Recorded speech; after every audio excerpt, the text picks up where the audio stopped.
آج آپ کے سامنے پیارے آقا دو جہاں صلی اللہ علیہ وسلم کے معجزے کی بات کرنی ہے۔ ویسے تو اللہ تبارک و تعالی نے سرکار علیہ الصلوۃ والسلام کو سر سے لے کر پا تک سراپا معجزہ بنا کر دنیا میں مبعوث فرمایا ہے، لیکن آج حضور علیہ الصلوۃ والسلام کے ایک بہت ہی عظیم معجزے کی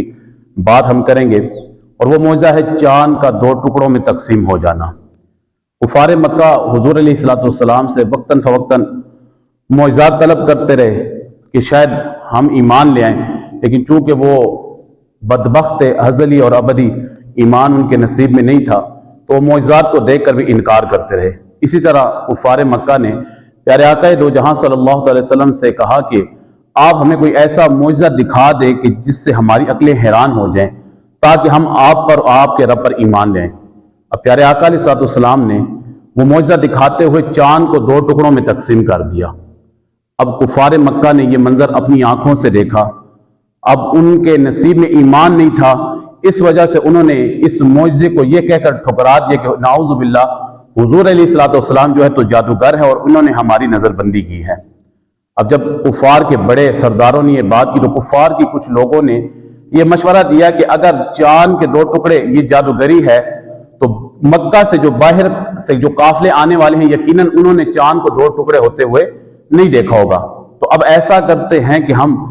مکہ کی راہ میں بیٹھ جاتے ہیں، وہاں سے کوئی قافلے باہر سے آئیں تو ہم ان سے پوچھیں گے کہ کیا تم میں سے کسی نے چاند کو دو ٹکڑوں میں تقسیم ہوتے دیکھا ہے؟ اب کفار مکہ کی راہ پر بیٹھ گئے اور قافلوں کی جستجو میں رہے۔ اتنے میں ایک قافلہ آیا، کفار والوں نے ان سے پوچھا کہ کیا تم میں سے کسی نے چاند کو دو ٹکڑے ہوتے دیکھا؟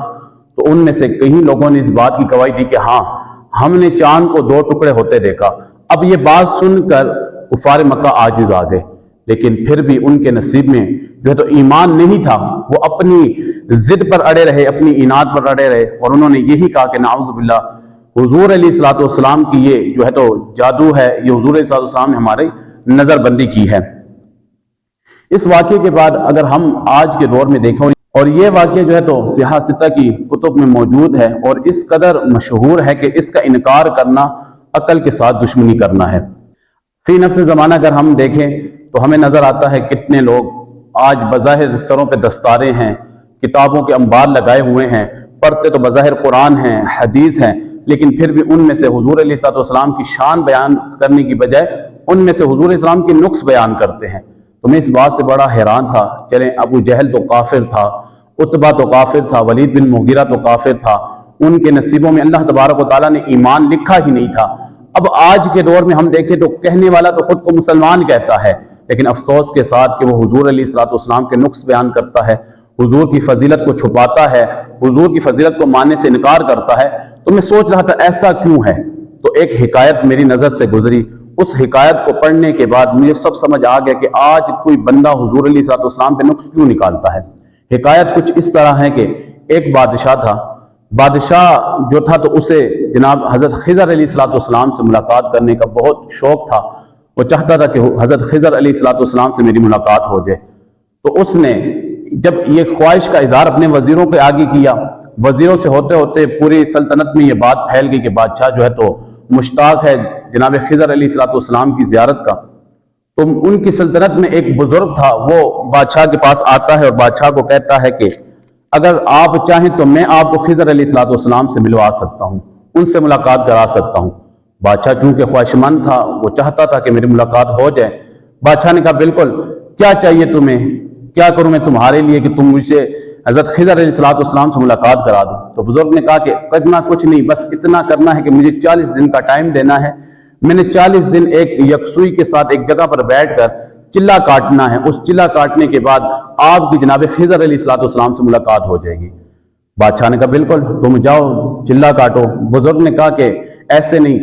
میں غریب بندہ ہوں، میرے گھر میں کمانے والا کوئی نہیں، آپ پہلے میرے گھر میں 40 دن کا راشن ڈالیں، میرے گھر کا خرچ پورا کریں، میں تب اس کے بعد جاؤں گا چلا کاٹوں گا۔ اب بادشاہ تھا، بادشاہ نے اپنے غلاموں کو کہا کہ خزانے سے اس کے گھر میں راشن پہنچایا جائے، مال دے دیا جائے تاکہ یہ 40 دن اپنا چلا کاٹ سکے۔ اب وہ بزرگ چلا جاتا ہے، پہاڑ میں چلا کاٹنا شروع کر دیتا ہے، 39 دن مکمل ہوتے ہیں، 40واں دن آتا ہے، بادشاہ اپنے کسی وزیر کو کہتا ہے، غلام کو کہتا ہے کہ جاؤ اس بزرگ کو لے کر آؤ۔ بزرگ کو لایا جاتا ہے، بزرگ سے پوچھا جاتا ہے کہ ہاں